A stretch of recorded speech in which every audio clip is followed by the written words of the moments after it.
कि गरीब की तरफ थोड़ा ध्यान भी दें। ये बच्चे बुढ़े हो रहा है, कुछ बुजुर्ग भी हो रहा है, जो बेचारे बूढ़े हो रहे हैं, उन्हें आज तक परमानेंट नहीं किया जा रहा है। बस यही है कि आपकी एजुकेशन के हिसाब से रोजगार नहीं आ सकता।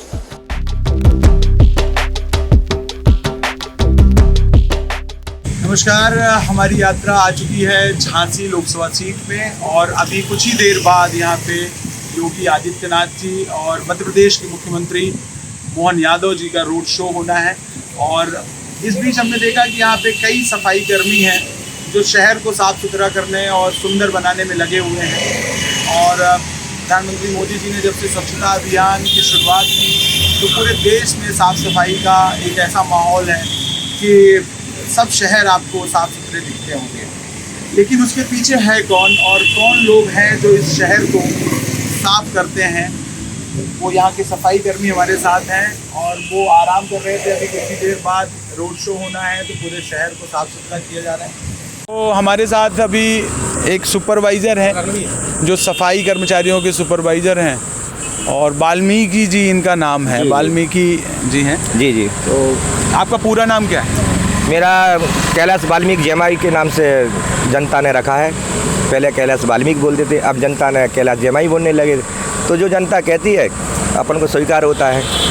आप आदेश करें, क्या विषय में आप पूछना चाहते हैं? नहीं, मैं तो ऐसे आप लोग सफाई कर्मचारियों से बात कर रहा था, उनकी क्या समस्याएं हैं, शहर को साफ़ सुथरा रख रहे हैं, इतनी कड़ी धूप में भी वो लोग लगे हुए हैं। देखो समस्या तो सर ऐसा है। हाँ, हर इंसान अगर अपनी जिम्मेदारियाँ उठा ले, एक छोटे से आदमी से लगा के एक बड़े आदमी तक, और गवर्नमेंट से लगा के पूरी सरकारें बुरी नहीं है, सारी सरकारें सही हमारे लिए। लेकिन हम ये कहना चाहते हैं कि वाल्मीकि समाज जो आज ये गरीब बच्चे हैं, इनकी 7,000-8,000 रुपये तनख्वाह है। ये बच्चे किस तरह पढ़ाएंगे, खाएंगे, घर का किराया क्या देंगे? आप भी जानते हैं अगर एक व्यक्ति घर में जो सफाई कर्मचारी, जैसे किसी के 4 बच्चे हैं, किसी के 3 हैं, तो माँ बाप मिला के 6 तो हो जाते हैं। अगर 100 रुपये का भी खाना खाते हैं तो सर आप ये बताइए 6,000 तो हो ही गया। अब किसमें कितना किराए का मकान देंगे, कितना बच्चे के लिए पढ़ाई लिखाई में देंगे? तो हम तो ये सारी सरकारों से कहना चाहते हैं। एक कवि ने कहा है, एक छोटी सी बात है, हम तो खैर गरीब आदमी हैं, आप लोगों की सेवा करते हैं, बाप दादों ने करते जाएंगे। हमारे लिए जितने भी पदाधिकारी हैं वे शर्माते हैं कि सीने में जब दर्द होता है तो पत्नियां एहसास करती हैं और माँ बाप की गरीबी को सिर्फ बेटियां एहसास करती हैं। ये सिर्फ बेटियां जानती हैं कि पापा ने फ्रिज कहाँ से उधार उठाई है, कहाँ से आटा मांगा है, जब जाके वो पाल लगती हैं।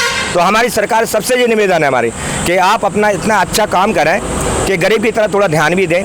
ये बच्चे बुढ़े हो रहा है, कुछ बुजुर्ग भी हो रहा है, जो बेचारे बूढ़े हो रहे हैं, उन्हें आज तक परमानेंट नहीं किया जा रहा है, ना ही इनकी टाइम से वेतन मिलती। अभी आप देख लीजिए आज 15 तारीख है, आप ये बताइए 1.5 महीना हो गया है, इन बच्चों की 8-9 हज़ार तनख्वाह है।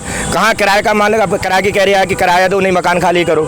तो मैं गवर्नमेंट से ये चाहता हूँ कि नियम से अपनी तनख्वाह दें इनके, और इनकी तनख्वाह बढ़ाने का प्रयास करें। और यही झांसी के पूरे उत्तर प्रदेश के नेताओं से मेरी ये विनती है कि गरीब महल बनाता है, गरीब का महल नहीं होता है। 2 प्रकार के लखपति होते हैं, जिसका एक जहाज चलता है वो लखपति, और जो उसमें जो सफ़र करता है वो सबसे बड़ा लखपति होता है। तो मैं तो ये कह रहा हूँ कि हम लोगों का सफ़र एक पैसेंजर का है। आप लोग हमारी कौम पर, हमारी वाल्मीकि समाज पर ध्यान दें, जिससे कि ये भी अपने बच्चों को पढ़ा लिखा सके, और बकाया हम सब के साथ हैं और हमारा यही नियम है भाई साहब, यही था। नहीं तो जैसे हम अभी आपके सफाई कर्मचारियों से बात कर रहे थे जी, तो उन्होंने कहा कि कैलाश जी से आप बात करो तो बहुत हंसाएंगे। हमने कहा दर्शकों को भी हंसा देंगे। बिल्कुल हंसाएंगे। तो आपने फिर हमसे कह दिया कि सरकार हंसने कहाँ दे रही है। नहीं देखिए, ऐसा नहीं, हमने बुराई नहीं करी किसी सरकार की। हमारे लिए अभी अपने आप विकट नहीं पकड़ा। हमने कहा कि हमारे लिए सब सरकार सही है, हमारे लिए योगी भी सही है, हमारे लिए मोदी जी भी सही है, हमारे लिए सब जनता सही है। देखो सरकार तो आप लोग चला रहे हैं, हम लोग तो एक परिवार की तरह हैं आप लोगों के। आपने हुक्म दे दिया कि सफाई करो, देखो नियम से कड़ी धूप में हम सफाई कर रहे हैं, बाल बच्चे छोड़ के सब लोग आए हैं साहब। हाँ, 42 डिग्री का तापमान अभी झांसी में है और कुछ ही देर में योगी आदित्यनाथ और मध्य प्रदेश के मुखिया मोहन यादव का रोड शो होने वाला है। सारे सफाई कर्मचारी पूरी सड़कों में लगे हुए हैं, सुबह से साफ सफाई कर रहे हैं। हम इन्हीं को देख रहे थे तो हमने सोचा इन लोगों से। हमारे झांसी से भी हमारे संगठन से प्याल साहब भी बहुत मेहनत करते हैं,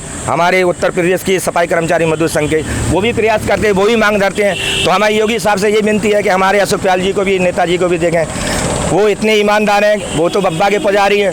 अब लेकिन वो सारा अपने घर में से उठा के सबका भला तो कर नहीं सकते हैं, क्योंकि उनके ही बच्चे दिए हैं। है कि नहीं। इतनी उनके पास कोई प्रॉपर्टी कमाई तो है नहीं है कि वो अपने में से धन में से किसी को दे, लेकिन हाँ प्रयास करते हैं, मांग करते हैं। तो ये गुजारिश करता हूँ मैं कि हमारे प्याज साहब की सुनी जाए, नेता के जो हमारे संगठन के अध्यक्ष साहब हैं, हमारे समाज बालिग समाज की लड़ाई लड़ते हैं, तो उनका भी साथ दें तो बड़ी कृपा होगी योगी साहब से। और बालिग समाज के लिए थोड़ा सा ध्यान दे दें कि जो गरीब बेटियाँ हैं वो बहुत परेशान हैं, पढ़ नहीं पा रही हैं, उनके लिए शादी के लिए कुछ पैसा दे दें। मतलब जो नियम के अनुसार, हम ये नहीं कह रहे कि आप खजाना खाली कर दो, बेटियां सबके लिए बराबर है, किसी भी समाज की हो। हम ये नहीं कहते कि हमारे बाल्मीकि समाज के, हम तो सबके लिए कह रहे हैं कि गवर्नमेंट सही है, सरकार सही है, बढ़िया है, बढ़िया खुश है, बढ़िया है। तो जैसे आपके झांसी में क्या मुद्दे हैं? अभी झांसी में चुनाव होने वाले हैं, जी, जी। 20 तारीख को आप लोग वोट करने वाले हैं। जी जी। तो क्या लोकल मुद्दे होते हैं कि आप लोग देश के मुद्दों को देख के काम करते हैं? क्या नहीं होती है साहब, मैं एक सुपरवाइजर हूँ, जो कि मेरी तनख्वाह करीब 40-50 तो होगी, लेकिन फ्री में सरकारी जेब में पढ़ा हूँ सर। आप यहाँ अंदाज़ा लगा लिए कि अगर हम लोग 420 वाले होते बाल्मीकि समाज के तो मेल खड़े होते, एक आध पक्का मकान तो होता सर। आप इनकी घटती से स्थिति, इनके घर में जाके देखो साहब, के कनेस्टर में कितना आटा है। आप समाचार में तो ऐसा हमने कुछ कह दिया, किसी ने कुछ कह दिया, लेकिन हकीकत तो जो होती है कि घर में गृहस्थी में घुस के कर देखो कि बच्चे के तन के ऊपर कपड़ा नहीं है। ये देखिए, ये 40-40 साल 50-50 साल के बुढ़े जो बच्चे बूढ़े हो रहे हैं। अब इनका भविष्य क्या है बताइए। ये नए लड़के हैं जो कि इनको, इनके पास इनके चेहरा देखो, इनकी उदासी देखो, भूख प्यास से अभी काम कर रहे हैं। सुबह 6 बजे ये हाजिरी पे आ जाते हैं, 5 बजे घर छोड़ देते हैं।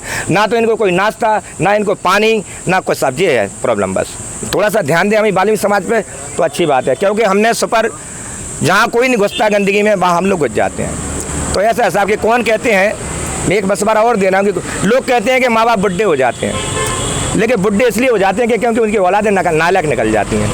लेकिन ये गरीब हैं, इनकी औलाद जब खा नहीं पा रहे तो नालायक क्या निकलेगी। जब पढ़ाई लिखाई नहीं पा रहे हैं इन बच्चों को, तो आगे का भविष्य क्या है।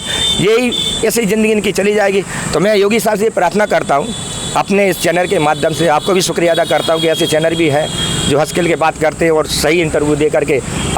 मैं आपसे रिक्वेस्ट करता हूँ कि जी हमें नेताजी के पास बात जाके रखें कि थोड़ा सा बाल्मीकि समाज के लिए थोड़ा सा कर लें।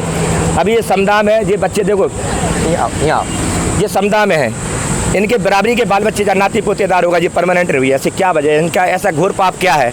आखिर सेवा ही तो कर रहे हैं आप लोगों की, सेवा ही तो करी है, सफाई तो करी है। तो मैं ये विनती करना चाहता हूँ सरकार से कि थोड़ा बाल्मीकि समाज के ऊपर थोड़ा ध्यान दे दें बस।